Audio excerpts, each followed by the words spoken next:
pero quita tu estuchera, ¿no? Pues eligió clasificar 2025 a las distopías y acá se van a dar varias charlas alrededor de lo que son distopías versus utopías. El evento va a estar hasta las 7 más o menos en 2 lugares, entonces va a haber charlas acá en este sitio, pero también en el IPN al final de la calle, en el recinto Juan de Dios Batis. De hecho, va a haber un concierto a las 8 y si se quieren registrar al final de esta mesa redonda pueden escanear los códigos QR que las chicas que están en la entrada y yo tenemos en nuestro celular. No deben inscribirse.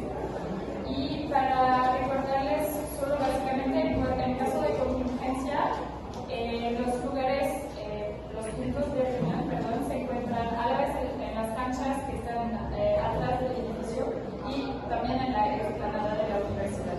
Pues les deseo una buena mesa. Gracias.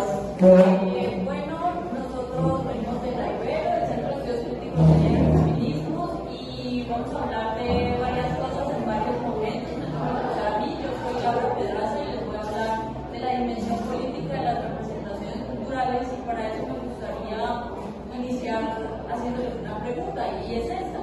¿Alguna vez han preguntado por qué ciertas historias se repiten constantemente en las películas, en los libros, en las noticias? Y porque hay ciertos cuerpos, subjetividades o identidades que apenas aparecen o están ausentes, o aparecen distorsionadas o estigmatizadas.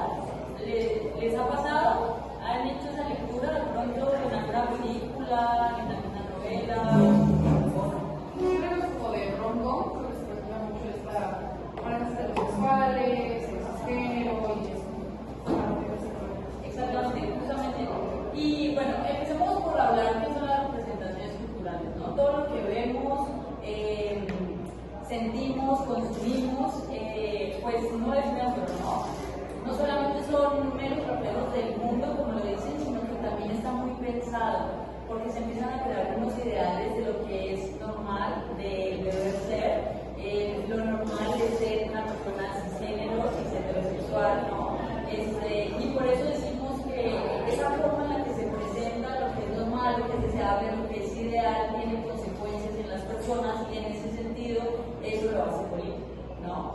Y ahí también me gustaría que exploremos más adelante cómo esas representaciones culturales tienen una incidencia social en la vida de todas las personas, ¿no?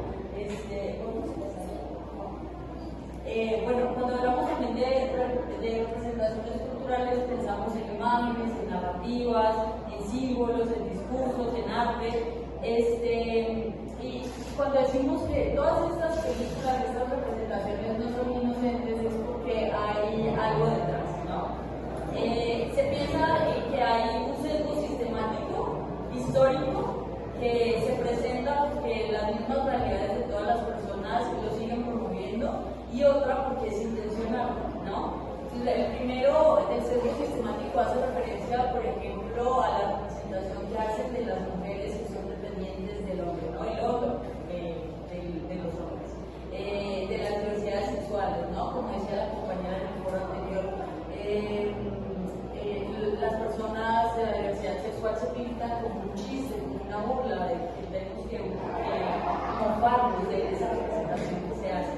Y la otra es intencional. Y hace poco escuchaba a Ivonne Guerrero y hablaba justamente de esas representaciones intencionales.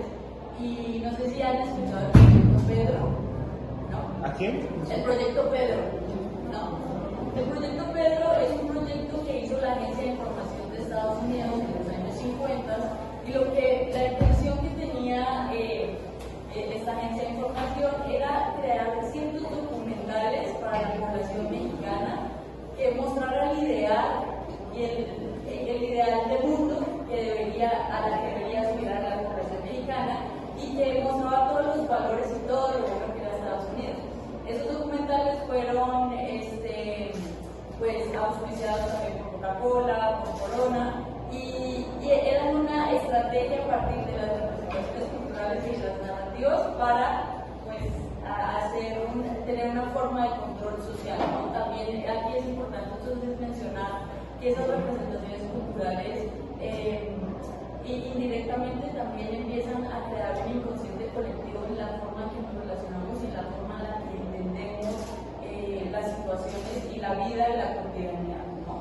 Aquí tengo algunos ejemplos y bueno, el cine, ya saben, todas las películas de Disney. Hace poco yo de pequeña no vi las películas de Disney y las estaba viendo con mi esposo y decía, esto es terrible. Todas las películas, las mujeres, ¿no? La sirenita deja su voz, renuncia a su propia voz por el amor de un hombre. Y si bien se han empezado a hacer adaptaciones donde se empiezan a tener en cuenta otras poblaciones en esas representaciones, ahora la sirenita es una persona afro, o bueno, una persona del mar afro. Y sí, eso está muy bien porque hay la representación de la comunidad afro, pero la historia sigue siendo la misma, sigue siendo patriarcal, ¿no? Sigue existiendo el mandato de género, sigue existiendo esos estereotipos donde las mujeres tienen que renunciar a su vida misma para conseguir el amor. La publicidad también lo vemos mucho y no sé, bueno, ahora ya usan más el vape, pero en mi época se fumaba mucho y Marlboro, fumar Marlboro no era relacionado a los vaqueros, porque los vaqueros eran fuertes y eran los que fumaban cigarrillos fuertes.